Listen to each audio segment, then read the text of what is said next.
रश्मि और अमर लॉकडाउन के चलते डेटिंग ऐप पर मिलते हैं। उसी बीच उनकी बॉन्डिंग बहुत अच्छी बन जाती है और दोनों एक दूसरे से प्यार करने लगते हैं। बस लॉकडाउन खत्म होते ही चटमंगी पट शादी।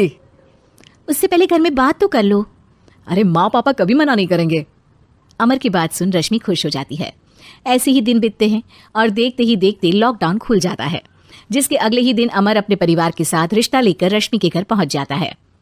अभी लॉकडाउन खुला ही है और कोरोना तो खत्म भी नहीं हुआ, इसलिए ज्यादा कुछ ना करके अगले कुछ दिनों में छोटे फंक्शन के साथ शादी कर लेते हैं। अमर के पापा की बात पर सब सहमत हो जाते हैं। कुछ दिन बाद दोनों की शादी हो जाती है और रश्मि अपने ससुराल पहुंच जाती है।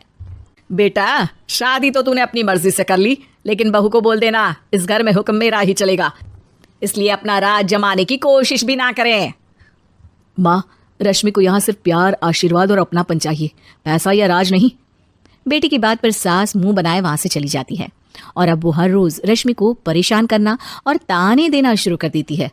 देखो, ये है आजकल की लड़की, इंटरनेट पर लड़कों से बातें करते हुए इन्हें शर्म भी नहीं आती, और यहाँ तो देखो कितनी सीधी सुशील बनकर दिखा रही है। मम्मी, शादी के रिश्ते वाले इंटरनेट ऐप से जब किसी को कोई दिक्कत नहीं है, फिर डेटिंग ऐप के जरिए मिलना किस तरह गलत हो सकता है? रश्मि के डेटिंग ऐप वाली बात सुन उसकी हैरान सास तुरंत तुनक कर पूरे घर को सिर पर उठा लेती है, जिसकी आवाज सुन अमर और उसके पापा भी वहां आ जाते हैं। हाय मेरी माता, इतना बड़ा झूठ! डेटिंग ऐप को इंटरनेट के जरिए मिली है बोलकर इस कलमुही को मेरे सर ला बिठा दिया। अरे नास पिटी, तुझे जरा भी शर्म नहीं आई? वहां न जाने कितने लड़कों से गुलु गुलु करके तुझे मेरा ही लड़का मिला था फंसाने के लिए। माँ, मुझे तो समझ नहीं आ रहा क्या बोले जा रही हो। डेटिंग ऐप इस्तेमाल करना कोई अपराध नहीं है, और तुम रश्मि को ऐसा कैसे बोल सकती हो? मैं भी तो था उस ऐप पर। पहले उसके लिए माँ से झूठ बोला और अब लड़ाई कर रहा है। सास और अमर की बात सुनकर रश्मि हैरान खड़ी रहती है। अमर, तुमने घर में झूठ क्यों बोला? ये सब देख रही हो ना, इसी की वजह से झूठ बोलना पड़ा। एक तरफ अमर और रश्मि की ये बात चल रही होती है, वहीं दूसरी तरफ सास का नॉन स्टॉप क्लेश सबको परेशान कर देता है। सब एकदम चुप, जो हुआ सो हुआ, अब मुझे कुछ ना सुनाई दे। पति की बात सुन सास चुप होकर वहां से चली जाती है, लेकिन अब वो रश्मि के सिर दुनिया भर के सारे काम डालकर उसका जीना पहले से भी ज्यादा मुश्किल कर देती है। मम्मी, मैं आपका गुस्सा समझ सकती हूँ, आपको जो करना है कर लीजिए, मैं कभी कुछ नहीं बोलूंगी। उम्मीद है किसी दिन तो आपका गुस्सा शांत होगा और नफरत प्यार में बदलेगी।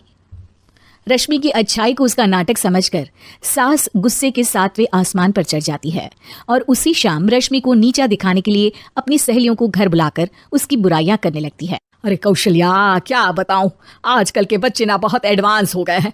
पहले रिश्ते घर परिवार वाले सब देख परख के कराते थे, और अब ये लोग खुद न जाने कहाँ कहाँ मिलकर खुद ही सब कुछ पक्का करके हमें बता देते हैं। लड़की का कैसा दिन धर्म, कैसा ईमान, कैसा चरित्र, कुछ नहीं पता, बस प्यार किया और घर लाकर बिठा देते हैं। अरे ऐसा क्यों बोलती हो? आजकल बच्चे अपने आप में बहुत समझदार हो गए हैं, और फिर पूरी जिंदगी तो उन दोनों को ही साथ निभानी है। अपनी पसंद से शादी कर भी ले तो क्या दिक्कत? तू ही देख ले, पहले इतना अच्छा बेटा और अब सोने पर सुहागे जैसी सर्वगुण संपन्न बहू। और पता है, अभी कुछ दिन पहले मेरी बेटी ने मुझे डेटिंग ऐप के बारे में बताया, जहाँ लड़का लड़की अपनी पसंद से अपने आप एक दूसरे को चुन लेते हैं, और फिर अगर सब सही रहता है तो बात आगे भी बढ़ जाती है। अरे इसमें इतना खुश होकर क्या बता रही हो? ये तो गलत है। न जाने कौन क्या है, कितना झूठ कितना सच है। अरे पर सोचो, जब तुम किसी के बताए रिश्ते को देखने जाते हो तो क्या एक ही बार देखने से सच झूठ का पता लगा सकती हो? जरूरी नहीं कि बच्चों का लिया फैसला हमेशा गलत हो। अरे बहुत बार हमसे भी तो गलत फैसले होते हैं ना। अच्छे बुरे लोग तो हर जगह मिल सकते हैं, फिर इसमें सिर्फ बच्चे ही गलत कैसे? सहेलियों की बात सुन सास सोच में पड़ जाती है और इसी तरह कुछ दिन बीत जाते हैं, जिसमें ना तो वो रश्मि को परेशान करती है और ना ही कोई ताना सुनाती है, जिसे देख रश्मि परेशान हो जाती है। मम्मी, आपकी तबीयत तो ठीक है ना? कुछ दिनों से देख रही हूँ आप मुझे कुछ बोलती ही नहीं।